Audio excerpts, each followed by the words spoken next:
This is Dr. Charles Parker, and you're listening to CoreBrain Journal.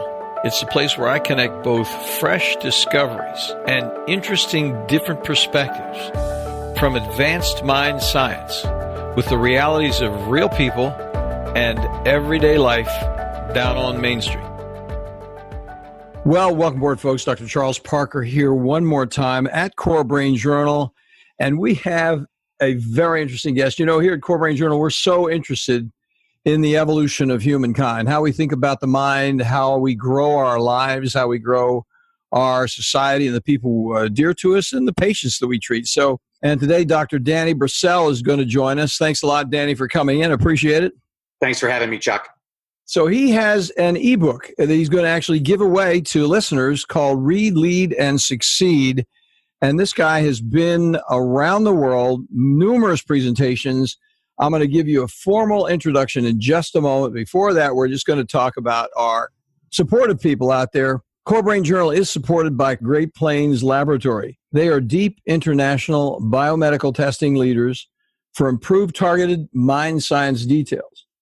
As both laboratory and webinar global thought leaders, they provide the most comprehensive set of hard data measurement tools for real biomedical answers beyond guesswork. And they also provide multiple training webinars. I think this is really a cool part of what they do for both the public and medical providers on how to use that informed data more effectively. Check out their website for references and testing details.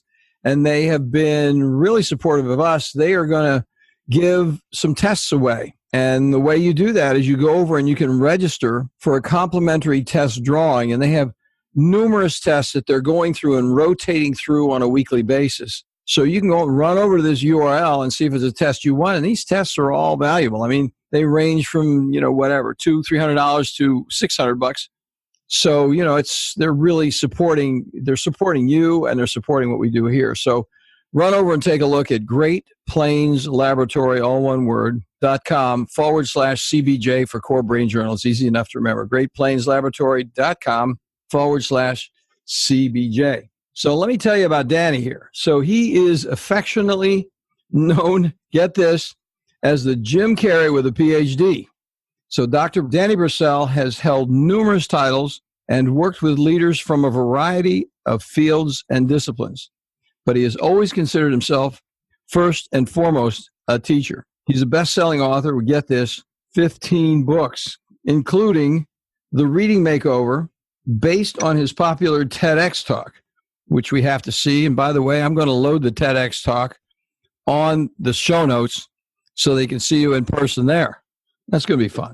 So thousands from school districts to businesses to association conferences have enjoyed his energetic, interactive, and informative presentations. So it's going to be a fun conversation. He's spoken to over 2,000 different audiences worldwide and is the co-founder of the world's top reading engagement system for struggling and reluctant readers. It's the reason we wanted to make sure he came on, because we do know, as you all out there know, there are a number of people who are struggling and reluctant readers, and this is what we're going to be talking about. So thanks again, Danny, for coming on board. So how did you happen to go down this path? I mean, it's a tough, as I think about it, and I think about people having trouble like that, what could you possibly do? And more than that, let's get started with how you got started, if you don't mind.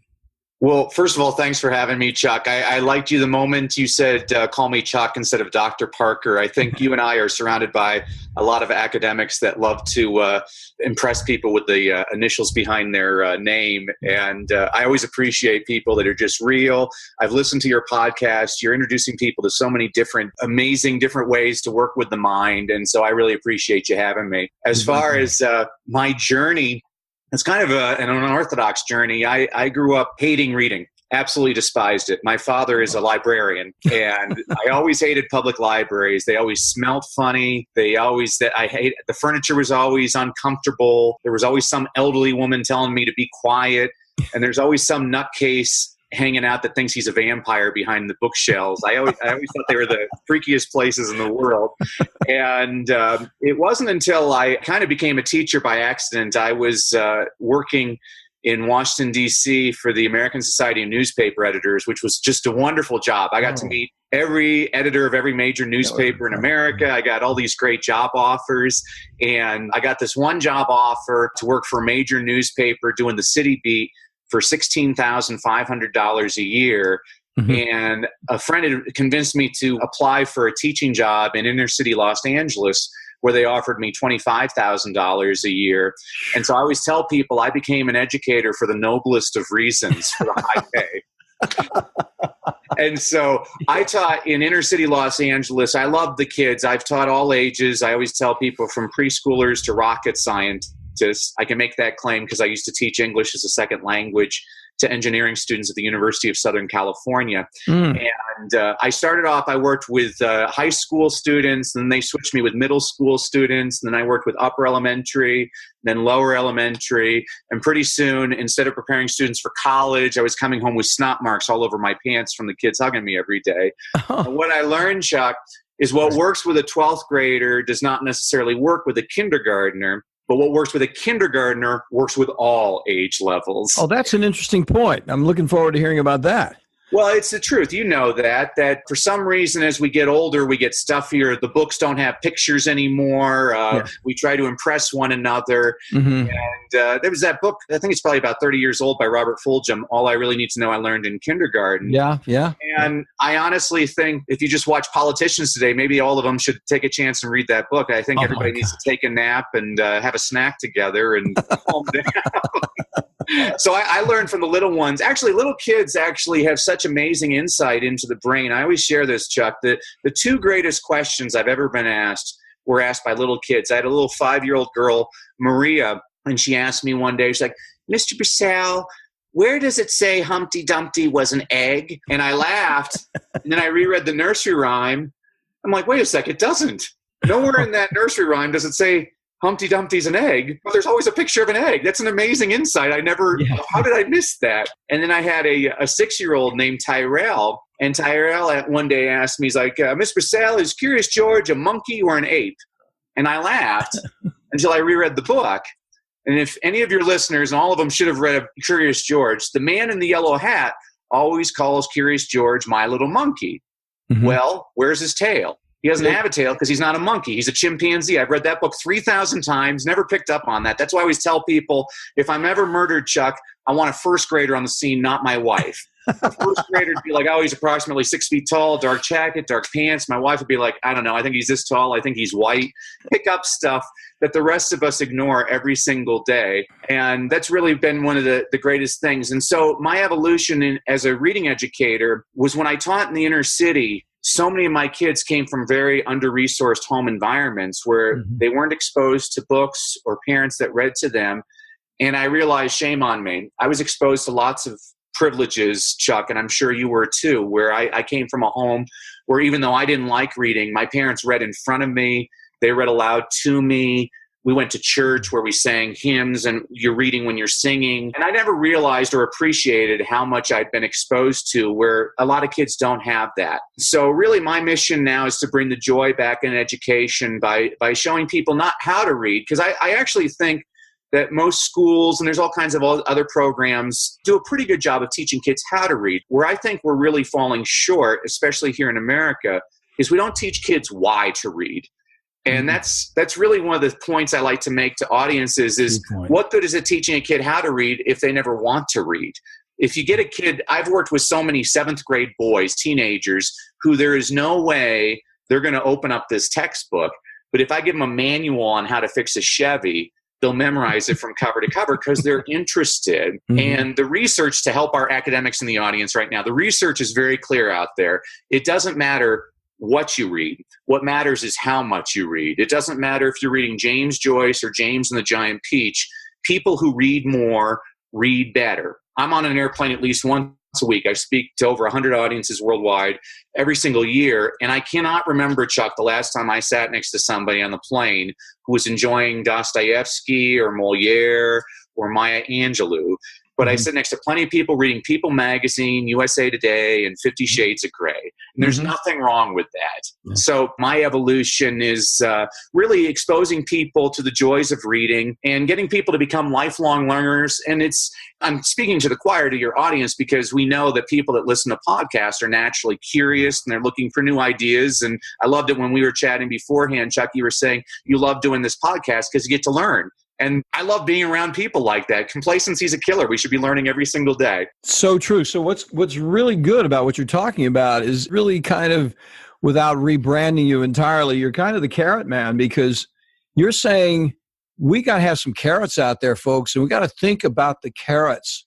And the carrots are tied up with the process, not with the content. That's what quickly translating it, because the content. I really like that. I agree. Too much of education is the stick treatment, and you're absolutely right, Chuck. We're going with the carrots. And the carrots, and then I just have a friend, and she's a woman, and she's actually working with me this summer. She's an intern, and I know she's a woman. I said, but you got to read Ernest Hemingway.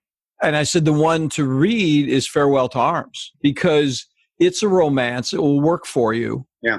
And I said, you like poetry and you like metaphor. This is going to be the right book. But, in retrospect, in terms of what you're talking about, the content would have been interesting. It would have been intriguing. And it's a little bit of a carrot. But what you're saying is, let's take it beyond that. Let's say, who are you? What do you want to read? And how much are you reading this summer? A little more on the practice of reading as a process, as a developmental. Yeah. I once had when I was teaching second grade, Chuck, I had a boy named Kiara, and Kiara's first grade teacher told me, Kiara don't know nothing. I'm like, thanks. Well, Kiara, who don't know nothing, would come into my classroom every day and he'd be like, hey, Mr. Brassell, did you see Barkley last night? He had 18 points, 16 boards. I'm like, thank you, Kiara. From that day forward, every day after lunch, he'd sit on my lap. We'd read the LA Times sports page. By the end of the year, Chuck, Kiara was one of my best readers, and that kid never read anything but sports stories. And do I think Hemingway and Shakespeare are important? Absolutely. I think everybody needs to see that type of language. But before we get there, we got to give them the gateway drug, so to speak, of how to get them intrigued and provide that carrot that you're talking about. That is really interesting. Now, one of the things that occurs to me, because you've done this so often, and I think our listeners would agree with me, the next question is how to make all that happen. Do you actually have a system by which you can work to effectively assess a path for a person so you can actually then help them go down that path? Chuck, I should enroll you as my pimp. You're better than an infomercial. Absolutely. We have a program. So I've done lots of different types of programs over the last 25 years. And so the one I'm really excited about now, we've launched it I've been doing a lot of work in India, and it's going to be, now we're launching it in Argentina in the Spanish version. And it's called Read Better in 67steps.com. And what that program does is it's a program where every day, for 67 consecutive days, parents receive a 5 to 7 minute video from me showing them an idea on how to get their kid excited about reading. So people always, there's two numbers I kind of point out to people. The first one is 67. People are like, well, why 67 steps? Well, you'll see a lot of people that I respect, a lot of self-help personal development gurus that say it takes 21 days to change a habit. And you and I can laugh at that and say, show me the research on that one. I can actually tell people where the number 21 days comes from. It's actually from a great book called Psycho-Cybernetics by Maxwell Maltz. Yep. 1960. He was a plastic surgeon. And in the foreword of the book, he says, in his observation of his patients, it took them about 21 days to get used to their new face. Well, a lot of these gurus picked up on that number and started telling people that. And I think it's a real disservice, Chuck, because let's say that you're trying to lose weight or quit smoking and you follow a program for 21 days and you haven't changed your habit. Well, then you blame yourself. And I have a problem with that because that number is just a completely random number. It's not based on research. Well, researchers in England, because it has to be from the British if it's a legitimate study.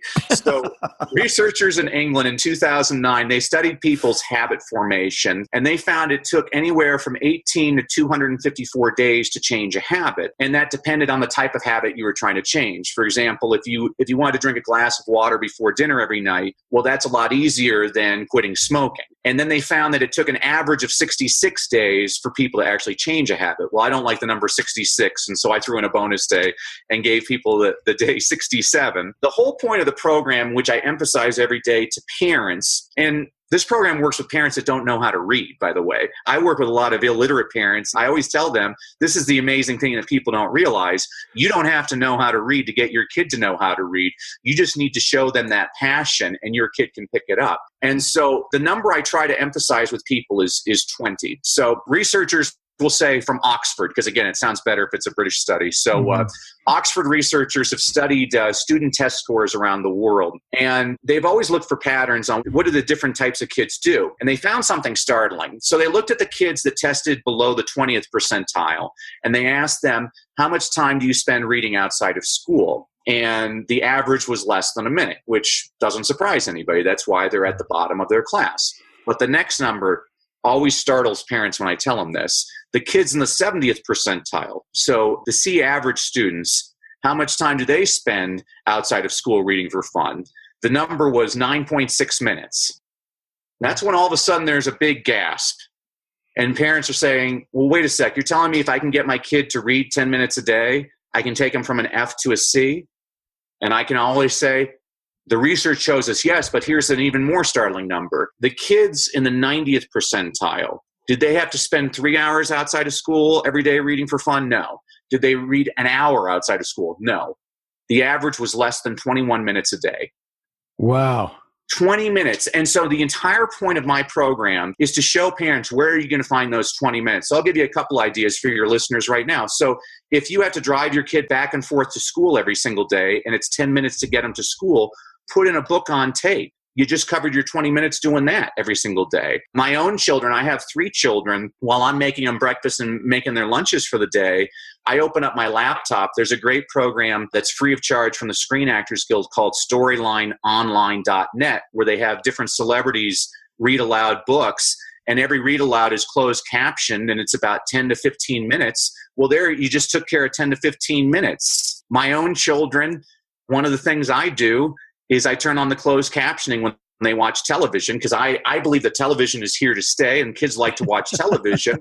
And so that one's actually research-based too, Chuck. It's kind of funny is if you look at reading scores around the world, the more kids watch TV, what do you think happens to reading score? Does it go up or does it go down? I would think it'd go down. Yeah, it always goes down. Every single country except for one. The country with the top reading scores in the world watches the most TV in the world. It's Finland. And the reason is because the Finns make really bad TV shows, Chuck. And so what they have to do is they import Brady Bunch and Gilligan's Island from America, and they have to close caption all of those broadcasts. The kids are reading constantly. And so these are the types of ideas I'm trying to tell parents is reading doesn't have to be Hemingway. And again, I'm not disputing that. I think Hemingway is fantastic. He needs to learn how to punctuate every now and then, but I do love Hemingway. But we saw in the 1960s when the comic book The Fantastic Four came out, reading scores actually spiked in this country with kids that were reading The Fantastic Four. Comic books. And I always say comic books are completely underrated. When I'll do a corporate training with all these executives in suits, and I always ask them, well, what was your favorite book growing up? And Chuck, I would guarantee it's about 70% of the audience says Spider-Man, Batman, Fantastic Four. Comic books count. And actually a comic book is written at almost twice the reading ability of the network news, which if you've watched the network news lately, that doesn't surprise anybody. But comic books count. So this is what I'm just really trying to show people is, hey, there's lots of different pathways to get a person excited about reading. And the whole purpose of my program is to do it in those 67 days, get the 20 minutes in a day. And then the big bonus at the end, because I know a lot of your listeners are parents and they got kids who don't like reading. The kids, and here's another statistic, 4 out of 5 of struggling and reluctant readers are boys. Boys and girls are very different. Girls will read books about boys. Little boys will not read books about girls. I mean, there's some exceptions. I mean, I was with a third grade teacher, and she told me she had a little boy named Mario who couldn't read. And I said, I'll get him reading in an hour. And I was actually wrong, Chuck. It actually only took me 20 minutes. The book I handed Mario, he liked it so much, by the next week he had memorized the first chapter. The book I handed Mario was called Just Disgusting by Andy Griffiths. not the Sheriff of Mayberry. He's an Australian author. He wrote The Day My Butt Went Psycho. And the first chapter in Just Disgusting is the 101 most disgusting things. I don't remember all of them, but it's like number 12, dog poop. Number 13, stepping in dog poop. Number 14, trying to wipe the dog poop off your shoe and getting it on your finger. Number 15, eating a hot dog that tastes like dog poop. Number 16, realizing the hot dog tastes like dog poop because you forgot to wash your hands. I mean, that's how you get a little boy excited about reading. I mean, don't get me wrong. I don't want your listeners to get me wrong. I think Little Women is a wonderful book. But if you want a little boy to read it, you need to put diarrhea in the title. That's how you're going to get the boy to read it. So these are the types of things. And I love that you're laughing. This is exactly the response. We all need to lighten up a lot more. We need a lot more laughter. This is how you spread the joy. You don't do it by having people doing exercises and things like that. Well, I can't tell you how much I appreciate what you're talking about, because it really enlightens me a great deal, because I've been fascistic about this a little bit. In fact, you caught my fascism with a Hemingway remark, okay? But the deal is that I was an inveterate comic book collector as a kid, and was all over the whole place. And I was collecting them and reading them and doing the whole thing. And it sheds a little light on my own background, because that was something. And of course, people even in those days thought it was insufficient. There was a whole measure of insufficiency. And I liked really especially the comment on Finland, because I've noticed that when my wife and I are watching Netflix, which of course is more often there, because it's fun in the evening, you kill some time and you troll a little bit and see what you're going to get. But so many of them have closed caption, and because we're looking at foreign films. And so what happens is, you just have to really crank up your time to stay with the program, or you're going to miss the whole doggone thing. The pictures are great in the British countryside. Well, of course, that'd be English, but even they do have the captions. And so, it winds up being good. But those are two very, very potent and powerful points that I think so many of us just miss completely, because we're driven at what would be, in some respects, the academic norm, which would be you got to get erudite at 4, and instead of like, let's have some fun with this, which I think your point is very well taken in that. Thank you, Chuck. So let me ask you a question. So, and what I'm going to do is save this question for when we come back, but I'm going to tease you a little bit, tease the audience. So it's not teasing you, because you got the answer, I'm sure. But I think when the value of a program like this is to see where a guy like you is an expert, where you had some edifying moment yourself, where you're looking at this thing and you're watching what's going on. You actually gave us a couple of them, but I think the one that I would dig for a little bit, if you could say, hey, I thought I knew what I was doing here, and this was a doggone light bulb experience for me. I was cooking along, and I was doing everything right, and boom, this particular thing changed my life and changed the way I approach it. So we're going to hear the answer to that, folks, in just a moment when we come back. Today, the world of mind science, psychiatry, and mental health is rapidly changing with innovative, comprehensive testing that takes both patients and practitioners into a new world of measured details with useful, understandable, and remarkably actionable plans. The key phrase here is cost-effective. Testing also introduces a key parallel word, predictability. Psychiatric treatment failure, especially after multiple medications and our brief hospitalizations, arises directly from the complexity of measurable brain-body imbalances and impediments that explicitly interfere with medical outcomes and create costly difficulties with inadequately informed supplement and medication trials over time. Great Plains provides a leadership team of biomedical experts with advanced laboratory insights, approved nationally both by the FDA and CLIA laboratory certifications, and is available internationally for both public and medical professions. Great Plains Laboratory is the primary laboratory we've used at CorePsych for years, with excellent customer service for both patients and medical colleagues. They are on the spot. They get it every time. In addition, they provide exemplary training modules, which are webinars and conferences, in an effort to broaden practice perspectives wherever you live. Do follow up on one of these complimentary test offers today at http://greatplainslaboratory.com/CBJ. Yeah, that's CoreBrain Journal CBJ. Well, Danny Brassell, this is so interesting because it's one of the things that so many people absolutely do not talk about. It's one of the reasons that we appreciate a guy like you coming on and telling folks what's going on. Because if you think of the families out there that have opportunities, just this little conversation with you and me, out there in Possum Hollow, Arkansas or whatever, who have no way to figure out what they're going to do with that kid who's lost. And you say, look, get him a comic book. Let's get started here somewhere, because we may not be the best readers, but that little piece of advice is really, I think you can't be too strong in stating how powerful and important that comment is. It's great. Really appreciate it. So let's go back to the question. So what happened? Do you have an episode or two there you could share with us? Because I think when the master is transformed, when you actually have that moment where you kind of step out of your own skin and say, okay, yeah, we got to look at this a little bit differently. And so could you share something like that with us? Absolutely. Well, first of all, Chuck, again, I'm really enjoying myself. Thank you for providing this service. I think I'm getting older because I love things like this. I voluntarily watch PBS all the time because I like things that are informative, just like you. I'm always soaking in these podcasts. So you'd ask a transformative experience. And so there's a great best-selling young adult author by the name of Will Hobbs. He's one of the best young adult authors in the world. He writes books that are especially popular with teenage boys, a lot of outdoor adventure books. He wrote this great book called Crossing the Wire about a 15-year-old boy in Mexico trying to make it into America so he could feed his family. Well, before Will became a best-selling author, he was my 7th grade reading teacher in Durango, Colorado. And Will was the guy that got me interested in reading for the first time. He had 5,000 books in his classroom. And every day at the beginning of class, he would tell us what he was reading. We would tell him what we were reading, and the rest of the 50-minute period, we read. And whenever we finished the book, we'd go up to Mr. Hobbs. He'd put down the book he was reading. He'd look through our book, ask us 3 or 4 questions, and if he was satisfied with our answers, he gave us a point. Every book up to 200 pages was worth 1 point. Every extra 100 pages was worth another point. You needed 25 points to get an A, and the top 5 point totals had their names written on the chalkboard. And I wanted my name on that chalkboard. Really? So 20,000 Leagues Under the Sea by Jules Verne, 500-page book, a 4-point book.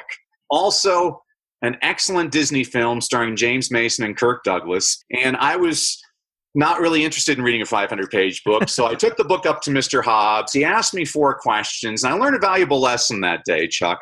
Books aren't always like the movies. And guess what Mr. Hobbs did? He gave me the 4 points. And that's when I learned a great teaching trick. Guilt works, because I read every word of every page of every book from that point forward, wound up with 44 points, went well above and beyond what I had to do. He used the single greatest strategy I've ever seen a teacher use to get a kid excited about reading. He found out what I was interested in, which was football. Yeah. And so at least once a week, he'd come up to me with a book. He'd be like, hey, Danny, here's a book on John Elway. Check it out. I think you'll like it.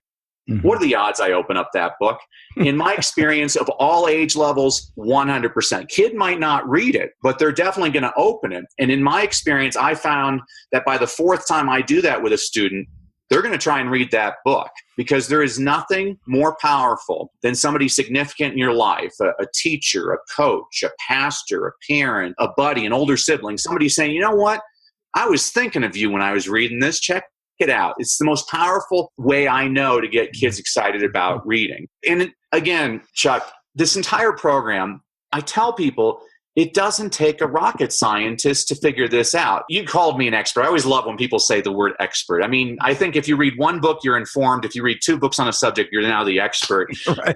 It's an overused term. I'm not it is. Yeah. What I am is a person that ironically was a struggling and reluctant reader myself, who became a good reader. I was always a good reader. I just never liked it. But when I saw kids that really were struggling and hating it, I tried to figure out, well, what are ways to get them interested in it? And when I train people, I always tell people, I'm not going to really tell you anything you don't know. What I'm really good at is reminding people a lot of the basic core elements that we forget. And it really gets to, again, what you had said earlier, the carrot. Why am I doing this? Why does a person listen to a podcast? Well, there's lots of other ways to pass the time than to listen to CoreBrain Journal. You watch Netflix. But I mean, there's a reason people are listening to this. They want to learn. And that's how you get a kid to become a lifelong learner. That's where I want to serve kids. I don't care I've never had a kid 10 years later come into my classroom and say, "Hi, Mr. Brassell, I remember you. You were the person that boosted me up to the next quartile on my state testing." No, they don't. They don't. They don't.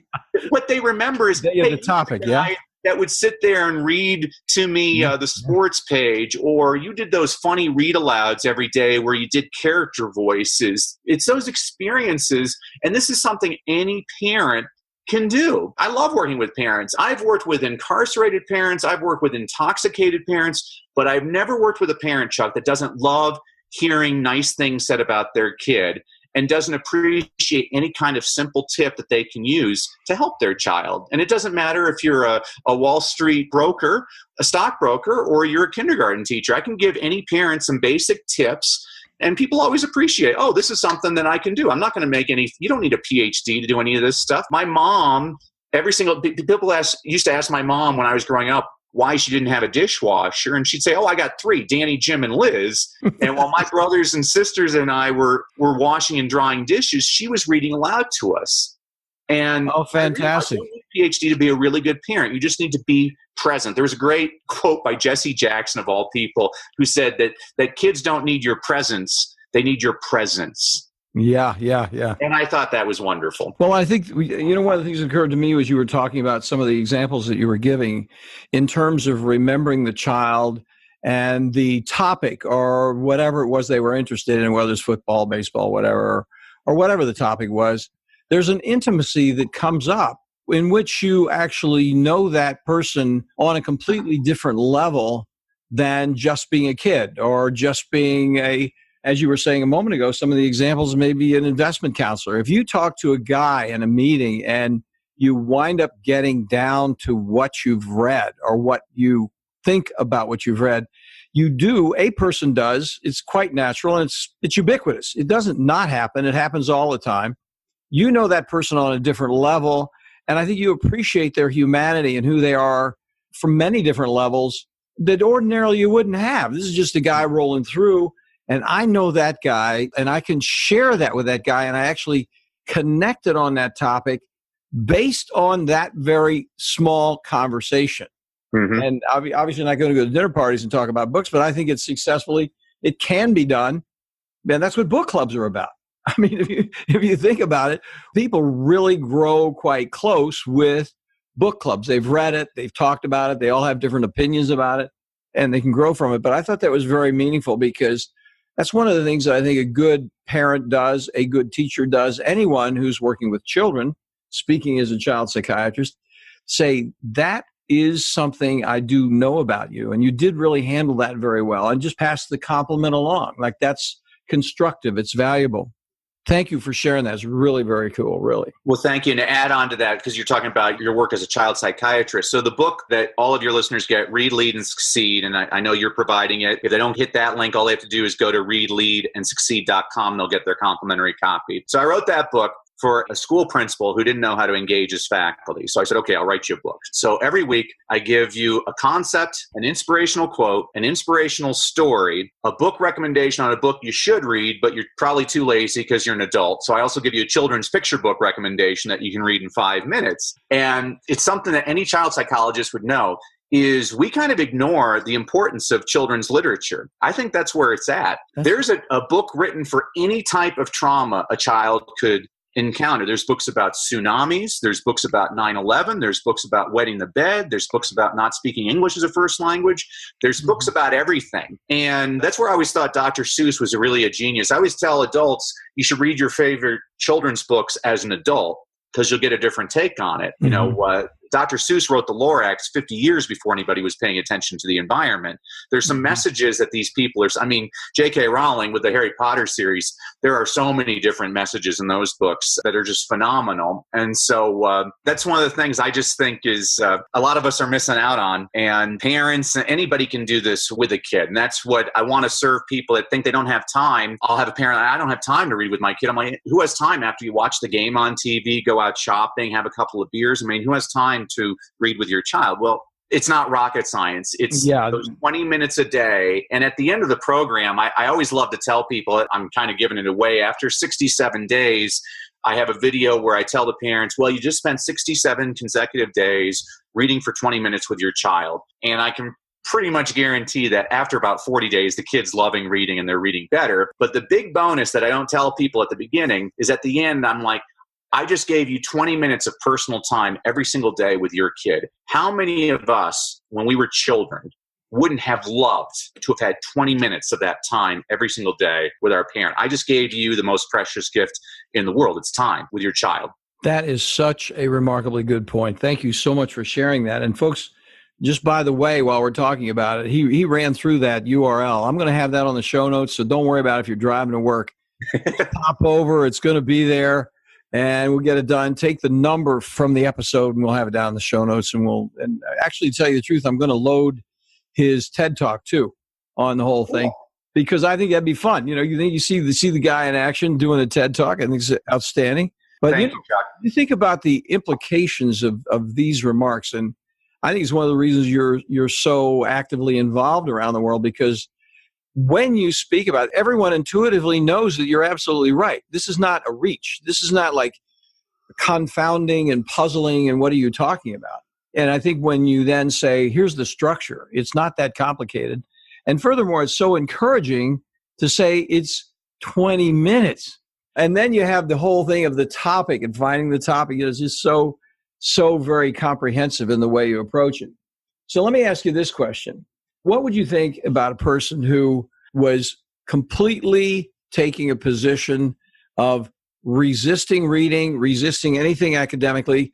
What would be, certainly reading to them would be helpful, but let's talk a little bit, because this is far more common than we can appreciate. How do you talk to a parent or to a teacher about that very difficult, I just don't want to bother with this situation? What's some remarks about that, please? Yeah, so I've dealt with a lot of the most reluctant readers. And again, it's really, it's basic child psychiatry. One of the best ways to do it is to tell a kid not to do it. If you ever want a kid to do something, tell them not to do it.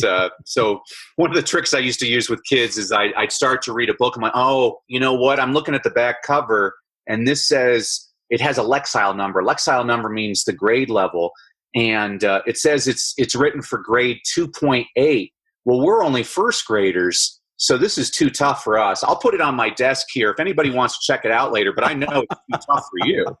That's great. Another thing I love to do, people always ask why my kids were always on time after recess. I'm like, it doesn't take a rocket scientist.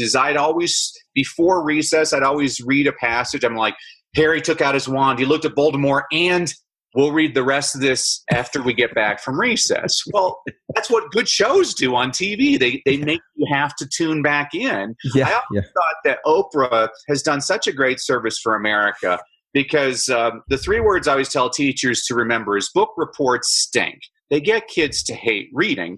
Oprah talks about books the way people talk about their favorite sports teams and their favorite TV shows. She gets people excited about reading. The more excited you are to read, the more likely you are to read.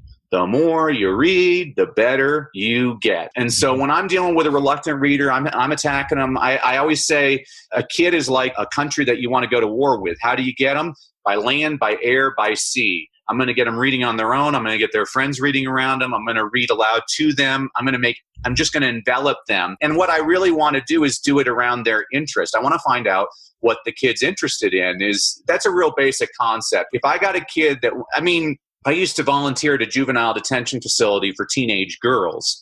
And these were the tough kids that they said nobody could get through to. And so what I read with them every day is in the back of Us magazine is this great thing called The Fashion Police, where they get comedians who rip on celebrities' outfits. Oh, yeah, right. These girls went crazy. They were always just what'd they say about Kim Kardashian? Oh, that's hilarious. And they couldn't get enough of it. If that's what it takes. Again, the boy who reads Captain Underpants, this is not highbrow literature, but I guarantee you the kid that reads Captain Underpants is going to be a better reader than the kid that's not reading anything. I love it when people tell me, oh, this little kid can't read. I'm like, oh, really? Because I was just with that kindergartner and he spotted the word Kidditch and Voldemort and Hogwarts. They can't read.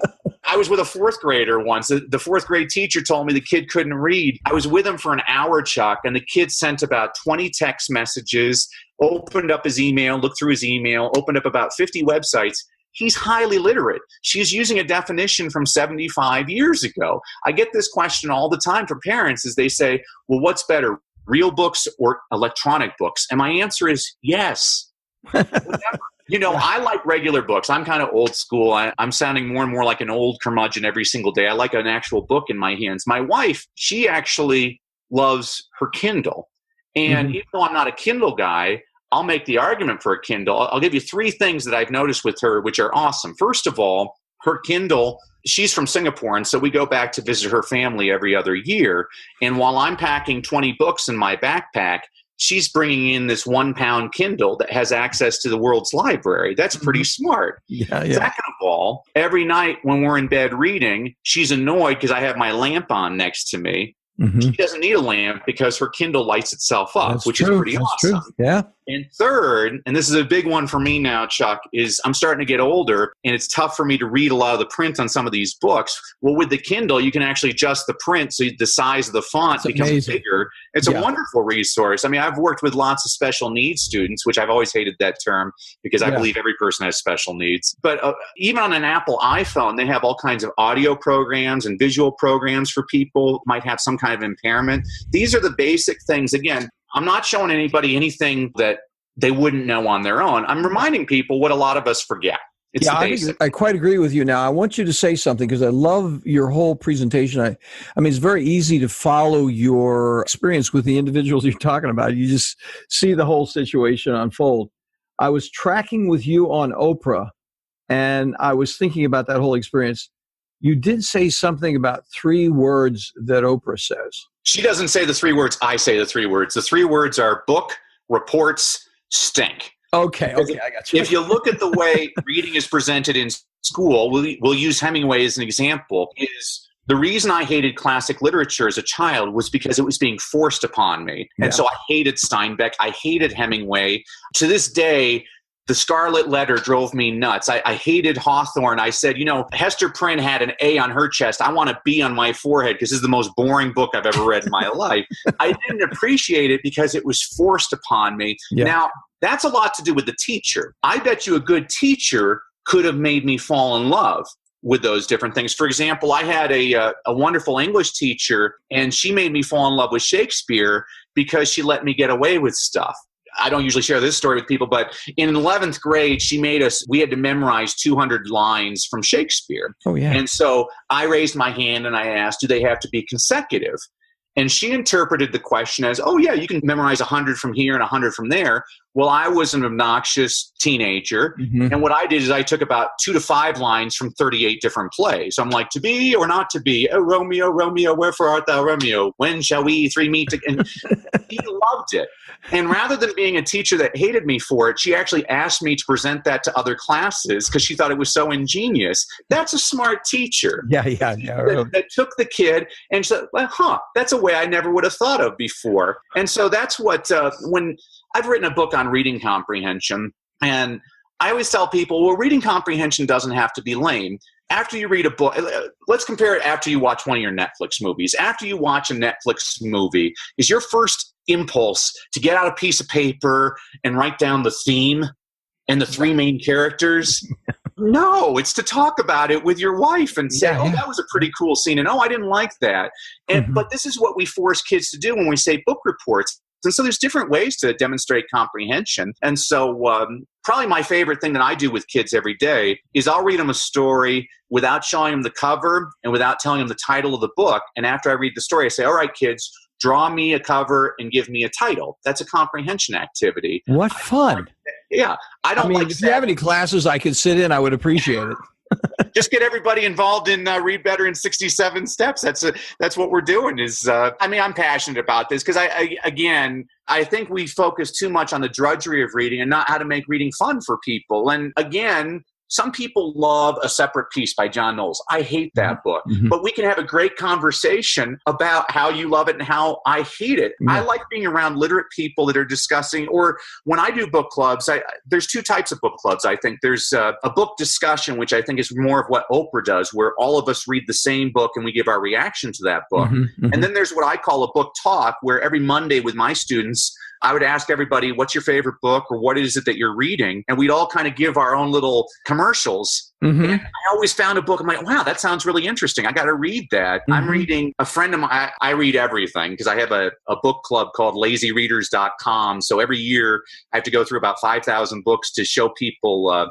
My book club, basically, every month I give 10 book recommendations, 3 or 4 adult level, 3 or 4 young adult level, and 3 or 4 children's level books, all under 250 pages so people can read them really quickly. But I still have to read longer books. And so I love presidential biographies and any kind of biography. And so a friend just shared with me Hamilton, who wrote it? Ron Chernow's. Ron Chernow's book on Alexander Hamilton. Mm-hmm.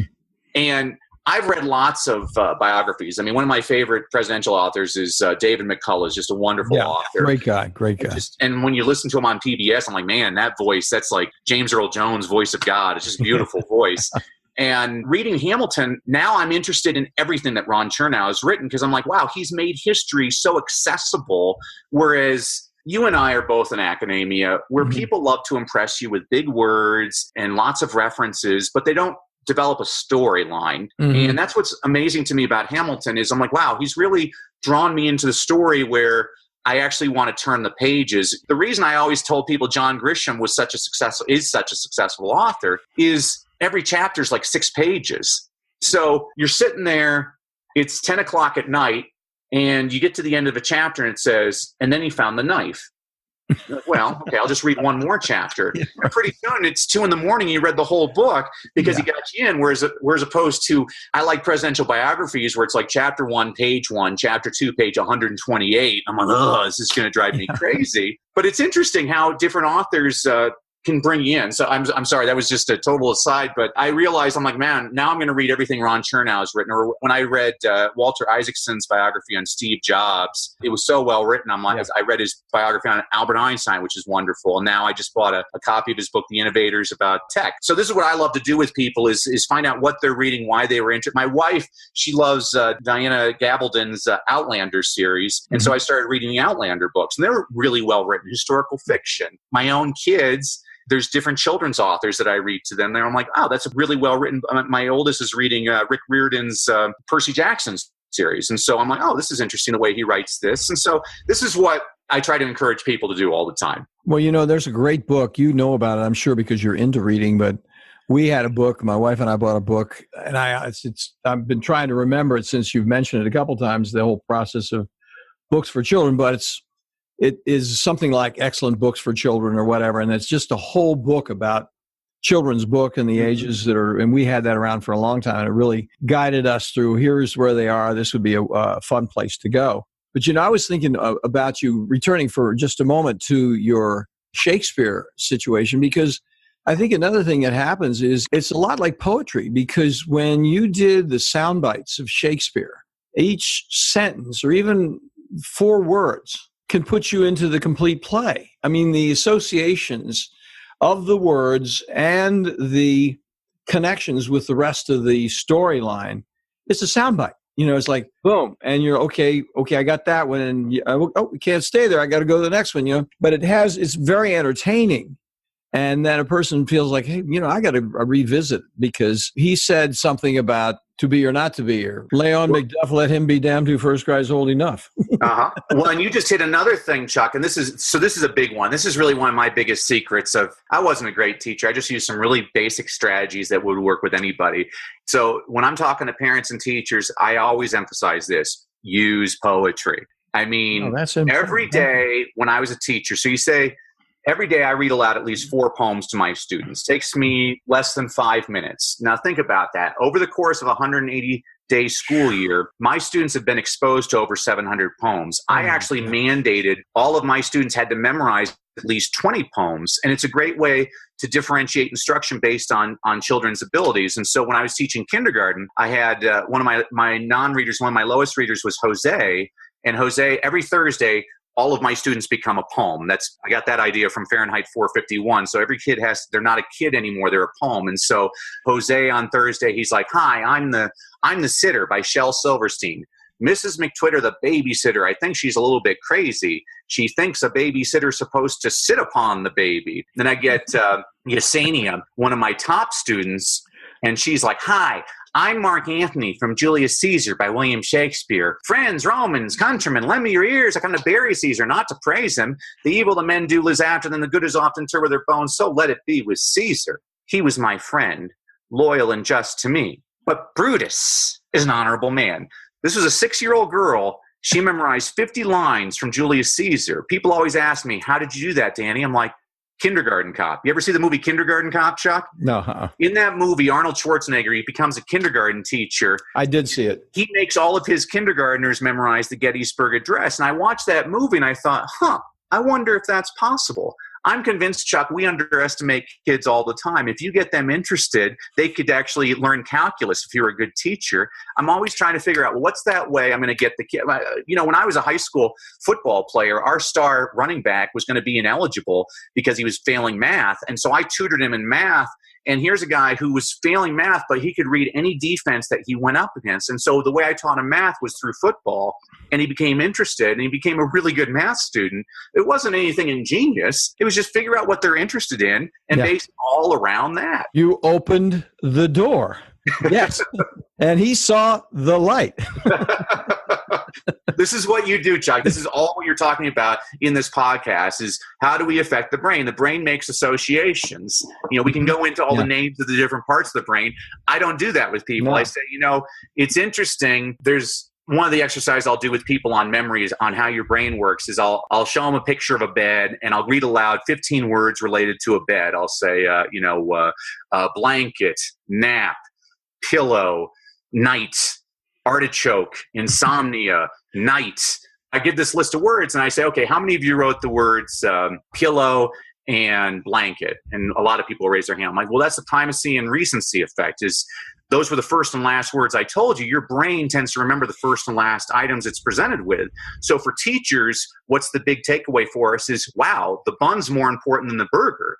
People remember the beginning and the end more than the middle. So make sure you put the important stuff at the beginning and the end. I'm like, how many of you wrote down the word night? And a lot more people. I'm like, well, that's the repetition effect. I said the word night 3 times, so your brain likes having information repeated to it. So the takeaway for us as teachers is don't be that teacher's like, oh, Chuck, I'm so sorry you missed school on Tuesday. That's when I taught everybody how to add. No, you need to go through that more than once. And then I'll say, how many of you wrote down the word insomnia? Every hand goes up. And I'm like, that's called the surprise effect.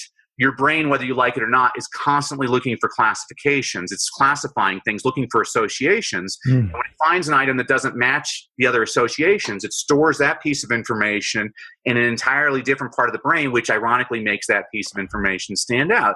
So what's the takeaway for us as teachers is, what is your moment every day that you're making something memorable? I've never had a person attend one of my presentations and 6 months later come to me and say, you know what I liked about your talk, Danny, was that one slide with 18 bullet points that you couldn't read because the font was so small. They don't remember that, but they remember when I teach them a song or when we do a game together, or when I read aloud a story. So our job is to create memorable experiences. I've actually had kids remember a story because I wore a silly hat while I read the story, or we read the story underneath our desk. That's what we're trying to create all the time for our students. So, I'm preaching to the choir. This is a brain audience, but that's what I love about the brain is how little we actually still know about the brain. It's, I can't remember the name of the researcher. He's this genius who he could either, he could explore space or explore the oceans, but he said, no, I want to explore the brain. It's the most unknown of all 3. And it's absolutely right. So true. Listen, in closing, I'm going to tell you that I'm a very disturbed guy, okay? I have a problem, and I'm going to have you tell me what the answer is right here in front of everybody. Great. How come I stuck on artichoke? Again, artichoke is different. I'm sorry, I said insomnia was the word. It was artichoke. Since every other word was associated to bed, artichoke stood out for you. And so it's, if you read Seth Godin's book, Purple Cow, it's the same philosophy. A purple cow, you see a purple cow, you're like, oh my gosh, that was a purple cow. But after a couple of days, you're like, oh, another purple cow. Right. Yeah, the unique thing. Well, listen, Danny, this has been such a fantastically interesting presentation. And you are doing such a world of good for so many people by just coming in and giving your time to our audience out here. And I know they appreciate it.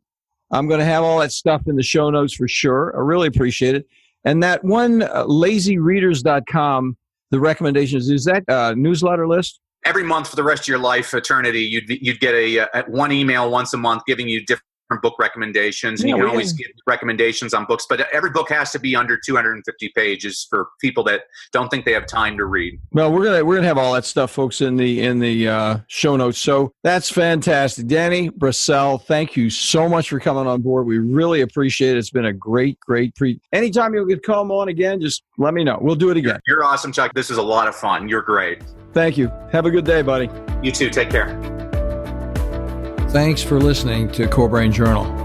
We're working every day behind the scenes to bring you reports that connect research benches with those street trenches. Here we share the complexity of mind science because, as you know, details really do matter. One of the most pervasive, misunderstood challenges is how commonplace medications, like those written for ADHD, are used so regularly without clear guidelines. If you think you'd like more specifics, take a minute to download my 2-page PDF packed with video links and references on the absolute essentials of how to start ADHD medications. They're easily available at corebrainjournal.com/start. Thanks for listening. Do connect and stay tuned. Together we can make a difference.